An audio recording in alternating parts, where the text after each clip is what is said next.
Hello everyone, this is William with CommanderCast.com, here with the next edition of the Alpha build. We are currently updated with the Legends set. For those of you who don't know, just a very brief description of Legends. Way back when Garfield, Mr. PhD himself, Richard Garfield, had a couple of different groups on the East and West Coast. I think this was one from the East Coast playtesters.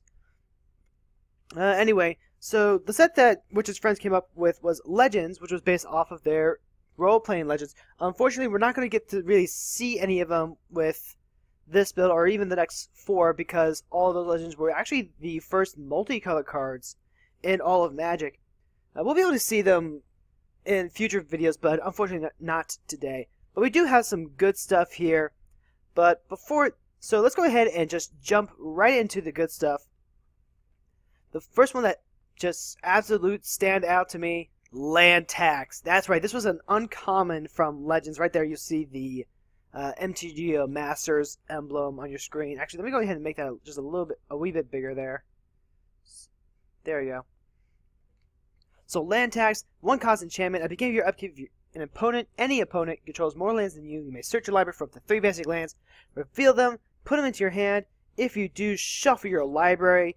It's just an amazing white staple to have. It's going to make sure that we hit our land drops, and it's effectively drawing us 3 cards a turn because it's before the upkeep, so it's helping us not hit lands. It's going to help us hit more spells, and it combos very, very nicely with the Ivory Tower that I just wasn't as satisfied with last week. But now that we do have this drawing power, Ivory Tower will be able to stay in here, give us a little bit of a life buff. Because land tax is actually just one of the quintessential white cards, and it's you almost have to play it in any mono white deck because you're not drawing cards, you're not drawing a lot of spells. So you need ways to kind of just refill your hand, and being able to hit your land drop every turn is actually very good for consistency, making sure you can cast your bigger stuff. It's not ramping you out, but it is making sure that you have at least 1 land to play, and that you're going to have more to do this turn than you did last turn. So I like it very much. Ended up getting the ye old classic mustachio guy because, well, I'm not that... this is just land tax to me. This is the one I have in terms of the paper version. This is just land tax to me. We've also got Holy Day, which is a 1-mana instant. Prevent all combat damage that we dealt this turn.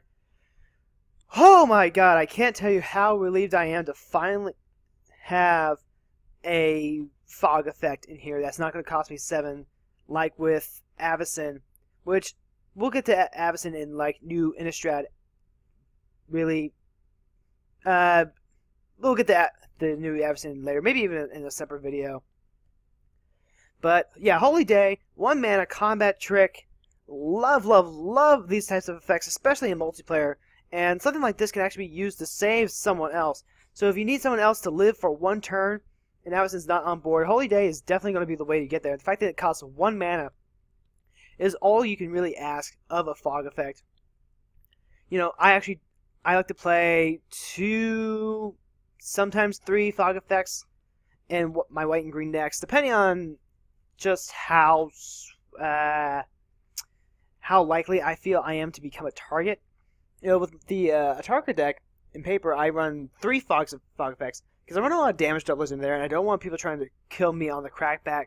Where I go, okay, Atarka eats someone. Someone sees my defense is down, so they're going to try and kill me on the backstream while I have Furnace of Wrath out or something like that. And I can just say, no, now for attacking me, you'll get eaten by the dragon next.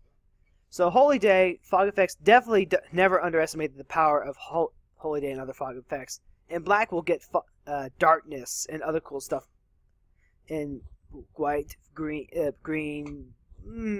it's just, I love the fog effects. And Holy Day is going to be a much, much needed addition to our deck as it is right now. The other one jump we have is Spirit Link, which is a 1 mana aura. It doesn't give the creature lifelink; it gives them Spirit Link, which is the old adage for when lifelink was a triggered effect. So I could put this on someone else's creature, and anytime that creature is dealing damage, I'm going to get the life, which is really cool. The downside being that if I need the life link to not die in combat, I am going to lose to the fact that it doesn't go on the stack in time to save me. So there is that downside. It's a 1-mana instant, though. We're going to try and be swinging with Avacyn and some of our other creatures. So any amount of life gain is going to help us out a lot. And speaking of life gain, Divine Offering. Not here for the life gain, but here because it's half of Disenchant, which we were desperately needing some ways to interact with other people's boards. Disenchant was a good. It was one of the only ways we had to interact with their enchantments and artifacts. We still don't have another way to deal with enchantments, but having another way to deal with artifacts is actually very important. Well, we did have one option. There was the, I want to say, In the Presence of the Master, which is a 4-mana enchantment from Legends that says, whenever a player casts an enchantment spell, counter that spell. Now, it was one that I was actually really heavily considering for this deck, but because we're relying so much on enchantments right now, it seemed really counterintuitive. However, it is in the maybe board, and having kind of a sideboard is something that you'll see in the on the tapped out list, which I'll have linked below. And that's going to be where I'm going to stick some of the cards that didn't quite make the cut, or they're just outside the range of what I would want, but maybe they'll get better later. Stuff like Ashnod's Altar or Triskelion. Stuff like from Antiquities that a couple of people were surprised I didn't have in the current list. But stuff that, just in this current build, it's not what we need, it's not what we want. But Divine Offering, this is a staple in most of my white decks that have trouble interacting with other things. It's got instant no life gain. There are going to be plenty of artifact targets. So very happy to have that. The other 2-drop we have is actually going to be Greater Realm of Preservation. And this is one I kind of hawed back and forth on. It's a 2-mana enchantment at 2 cost. The next time a black or red source of your choice will deal damage to you this turn, prevent that damage. And the one reason I was him and hawing was because it's 2 mana versus the 1 mana for the Circles of Protection. Until I decided, you know what? I actually kind of want the extra card slot here. And the flexibility is going to help this one card not be so dead so often. So I'm going to try it out, and I think I will be much more willing to pay the 1 extra mana in order to, say, a red or a black source. Going over to our 3 spot, we've got 2 new additions. Thunder Spirit, which is a 2/2 flying first striker for 3. Not a great body, but it is a flyer. It does have first strike. So we're going to go ahead and try it out, especially since it's just kind of better than the Dragon Engine that we had before, which was also a 3 spot and just kind of had that fire breathing stuff like that. The other one's going to be the Dialvin Archer, which if you look at Time Spiral, the Dialvin Healer is actually calling back to this card. It's a 3-mana 1/2. Tap, it deals 1 shield, deal 1 damage to target attacking or blocking creature. One of the things that I noticed from last week's game, I believe, was when we were playing against the Edric player, how the healer was preventing damage, and that was alright. It was doing what it needed to do. If the Archer had been there instead, though, Edric just wouldn't have been swinging with as much. If nothing else, then the Archer could have gotten in the way of something, tapped, and then poked off someone else. And especially with all the green-blue Azuri lists that are running, those little weenie guys and all that, if they start swinging anything that's just teeny tiny, then she's going to be able to pick one off. And that one works regardless of who's being swung at and by when. So we're still messing with combat math. We're just messing around with it in a much more relevant way. Because the thing that I've noticed is that dealing damage is a lot more powerful than preventing a small amount of it. You'll see that I still have the healing salve. But that's just because I really, really want to see if healing salve could work. And I just haven't had that opportunity yet. Or, I'm just crazy and I just shouldn't be playing healing salve. But that's neither here nor there. Our other one, and we have 2 huge additions right here. First off, we have Kismet. Kismet is a 4-cost enchantment. Artifacts, creatures, and lands played by your opponents enter the battlefield tapped. That is huge for us because our deck is so slow. Being able to slow everyone else down to our tempo is going to be a huge boon to keeping us in the game. The Ankh of Mishra was hurting us way too much. So we ended up cutting that because this is a deck that needs to hit its land drops every turn. But if we can actually just slow everyone else down without hurting ourselves, that's actually just amazing. So I see Kismet being a great staple for, this shell that we're going, which is kind of a mono white tempo type deck. I would say, and I like tempo decks quite a bit. It's how I built my Noyandar deck in the paper. So Kismet, really huge for us. The other one being Moat, which just does everything I wanted Island Sanctuary to do without the drawback of saying you have to skip a draw, which right now we just don't have the power to. Maybe even with the land tax, maybe later when we have just more ways to draw cards, we can consider putting the Island Sanctuary in. But for now, Moat does an amazing job. I don't see us cutting out Moat, especially as we start putting in more Flying Angel type cards. Moat, creatures without flying can't attack. And I think I went with this art just because it was probably significantly cheaper. I'm not sure why I didn't go for the Super Vintage Masters one, unless it was just that much more expensive. But it's still functioning the same card. It's still going to do the exact same thing. And on Moto, you only need one card if you want to play them in all your EDH decks. So maybe next time around, if we have some extra money, we can upgrade to a different art. But for now, this is a Moat. It's very, very good. And we're just going to run with it. The other two cards in our 4 slot, we have Horn of Deafening. Pay 2, tap, prevent all combat damage that would be dealt by a target creature this turn. The great thing about this set is that we did find a couple of effects to kind of replicate what Avacyn does. And this is just going to say by target creature regardless of any sort of other condition. You know, whether it's attacking or blocking or unblocked, blocked. Even if it's swinging at someone else. Being able to go pay 2, fog that creature repeatedly is going to give us kind of a pseudo hand advantage. Because it's going to be like we can fog one character over and over again. You know, almost like it's got buyback or something. The 4 mana cost is steep, but we actually still have Mishra's Workshop, which we cut out a lot of the artifact creatures because they were just really bad. The number of times I played Brassman and thought, oh, hey, this is okay. And then just watch him do nothing made me kind of really disappointed in some of the artifact creatures we got from Antiquities. So those ended up getting cut, but Mishra's Workshop is still going to do a lot of work because we still have a lot of artifacts that it'll just be able to get out. Like, it's going to make Force Field, Basalt Monolith, all the Howling Mine, all these just super easy to throw out without hurting our tempo a lot.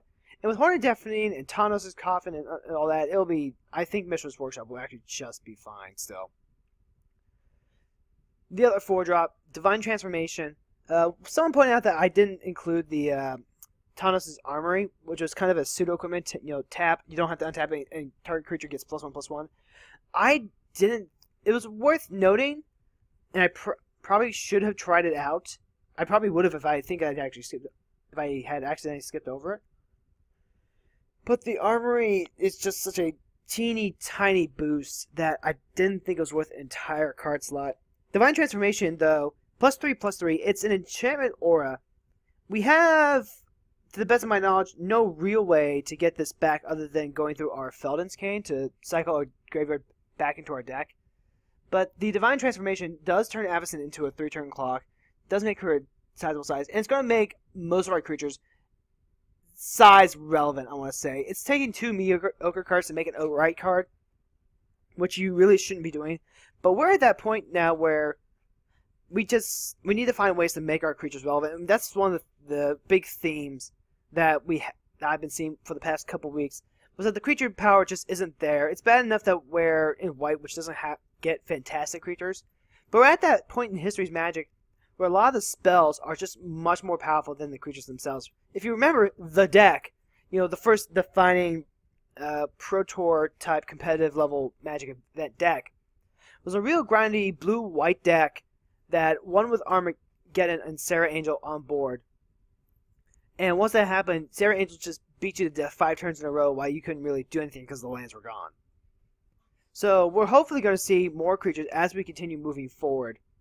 Next up, we've got Al Abara's Carpet. Pay 5, tap, prevent all damage that would be dealt to you this turn by attacking creatures without flying.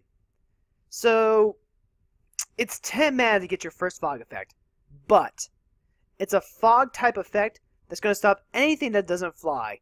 We're already ideally going to play a number of flyers, like the Sarah Angel, like Avacyn, even Tetravis, and their, let's see, does it make tokens that fly? Yes, it does. Tetravis does make flying tokens. So, we're already holding up mana for Avacyn. If something happens to Avacyn, like she's been bounced and she's been killed, a bunch of stuff before my turn is over so that they can get around her fog. Having the carpet there as a backup plan is not bad, and it means that we can go ahead and keep up that type of effect without committing Avacyn to the board if I feel like there's going to be a Wrath or removal spells or stuff, or she's just going to get countered, stuff like that. And speaking of flyers, Petra Sphinx, which is a 5-mana 3/4, so power-wise not as great as the Sarah Angel, but the Sphinx, which oddly enough is mono white, this mono white Sphinx, has tap. Target player names a card, then reveals the top card of his or her library. If that card is the named card, that player puts it into his or her hand. If it isn't, the player puts it into his or her graveyard. So that's got a couple of uses. The first use is we need to dig to find a specific card.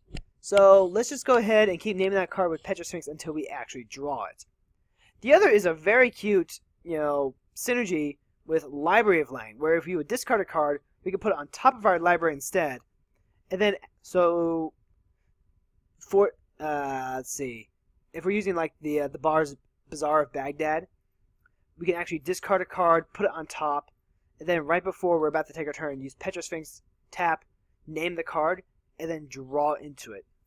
So we're not just, drawing the same card over and over again. And that's kind of a cute interaction. I don't anticipate that being a huge synergy or massive wombo combo. But it's something to keep in mind if we happen to have that 3-card synergy going on. Looking at over here, I did cut the Clockwork Beats. The Clockwork Beats just wasn't doing anything. The one time I did play it, it was just kind of eh. And the fact that you have to wind them up doesn't really instill a lot of confidence into that creature just overall.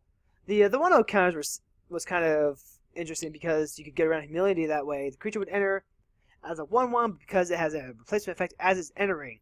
It's going to get its 1/0 counters. It's going to be like an 8/1 without any real downside other than just having a really small toughness, which is cool, but just a little bit corner case. And we want to move it away from artifacts and more towards actual white creatures. So to that end, I did end up putting the Ivory Guardians, which is a 3/3 for 6. So again, not the same mileage that we're getting out of something like, say, a Sarah Angel, or even a Personal Incarnation. Sarah Angel is going to be the real bar for how good a creature is in this deck right now. That's not how it's going to be forever. But for now, Sarah Angel is, in fact, just the ace of this deck. But Ivory Guardians has protection from red, and as long as one of my opponents has a non-token red permanent, like just a random goblin or even their commander or anything like that, he's going to get +1/+1. So he's a 4/4 for 6. About the same rate that we were doing for the Tetravis. Although the Tetravis has flying and can make tokens. The Guardians is just kind of pro-red, which we cut the White Knight because he was just way too small. He had pro-black, but he was just an insignificant body. A 4/4 is at least something. It's not the best something, but it's at least something. And he's just kind of and he is a giant cleric for what that's worth. Lastly, we have 2 final additions. Elderland Worm is a dragon worm. Was not expecting to see a white dragon this soon. I knew about the Eternal Dragon, but I was all the way in Scourge. And this one is kind of a land dragon, the worms without wings, from which the other... Actually, this makes perfect sense because Legends is where the original Elder Dragons were. And if I remember my lore correctly, Bolas tore off the other 4's wings, and they became worms, and that's where the modern worms evolved from. So it does kind of make sense that there would be a white one in that set. This guy's a 5/5 for 7, so it's a power level that we kind of needed. The only one that we had breaking that was really like Personal Incarnation in the Obsidious Colossus, which is still in here. He's just off screen right now. It's got Defender and Trample. When he blocks, he loses Defender. So, continuing on the theme of just kind of a rattlesnake type card, don't come over here and hit me. He has Trample, which is a type of evasion. It'll suck if we desperately need an attacker, and he's the one that we get. And finally, the Coup de Resistance, Divine Intervention. An 8-mana enchantment. Divine Intervention enters the battlefield with 2 intervention counters on it. At the beginning of your upkeep, remove an intervention counter from Divine Intervention. When you remove the last intervention counter from Divine Intervention, the game is a draw. So it's an enchantment that forces a draw between all the players. It's not a win condition. And I actually anticipate this making a couple of people angry. We'll see if we can actually get some troll wins with this. Because as far as I'm concerned, if I can get this off, it is actually just a win. At the same time, though, I suppose I could see a situation where I'm losing, I play this, try and stall out for the draw, but then 2 turns later, I actually get exactly what I would have needed for the win. With the deck as it is right now, I don't actually see that being common. But it will make for some entertaining TV if that's actually exactly what happens. And that's really all the additions that we got in here. We got 16 new cards in here. And one of the things that you'll notice is that creature count is actually down. I had it up to like 23-ish last week with all the artifact creatures. But, and this was something I was discussing on the podcast, there's a certain quality that you want to the creatures. And if they're not there, then I don't think they're actually worth playing, even if you just need a body count. You know, Brass Man, White Knight, those guys just weren't cutting it. You know, Dancing Scimitar was actually one of my favorite cards when I first started playing, because it was a sword. And that was, you know, at that age, swords are really, really cool. And the fact that this is a flying one, you know, you can use it to fight and all that. You know, it's a cool card in just flavor-wise. But in terms of Commander, it doesn't hold up. You can argue that it's at least a 5 toughness blocker, but that's not really deterring a whole lot. And we still have the Wall of Swords, which is a flyer, but has 2 more power, costs 1 less, I think. And I've actually seen the Wall of Swords hold off, you know, various flying things. Unlike the Scimitar. Scimitar had the artifact synergy type thing go for it. But again, we want to move away from the artifacts. So this is a current lineup. A couple more. I think we got a little bit more of the beef that we wanted. You know, between the Guardians and the Sphinx and the Worm. Let's go ahead and see how this plays out. So let's see. Just to make sure I hit all the cuts. So we got rid of Brassman, Ankh of Mishra, Semi-Healer, Clockwork Beast, Dragon Engine, Juggernaut. Juggernaut was another cut here. I just didn't feel like he was doing everything that he was supposed to be doing. I would play him out, and then next turn he would either run into someone or everything would just be dead. Actually, it seemed like Juggernaut was just a Wrath baiter. Not necessarily because he was good enough to be Wrathed away, but because it just seemed like every time I played him, just Wrath. So Yoshin Soldier also went away because he just wasn't big enough. Shapeshifter was just, I don't know, I probably should have given Shapeshifter some more look time. But the way that card worked, it was just so weird for me. Got rid of the White Knight, got rid of the Obsidious Golem. So, yeah, a lot of what we got rid of were just artifact creatures in exchange for just more powerful spells. Hopefully, you know, we're going to focus on quality over quantity. We shouldn't be sacrificing the quality of our cards just to get a number of buys out there so Avacyn can have something to protect. Let her protect the guys that are actually worth protecting. Well, maybe not the Ivory Garden. Alright then. So, we're going to go ahead and we'll try this out. Let's see. Yep, that should be it. Alright, so we're going to go ahead, go into game 1 and try this out. This has been William with CommanderCast.com. Let's go to it.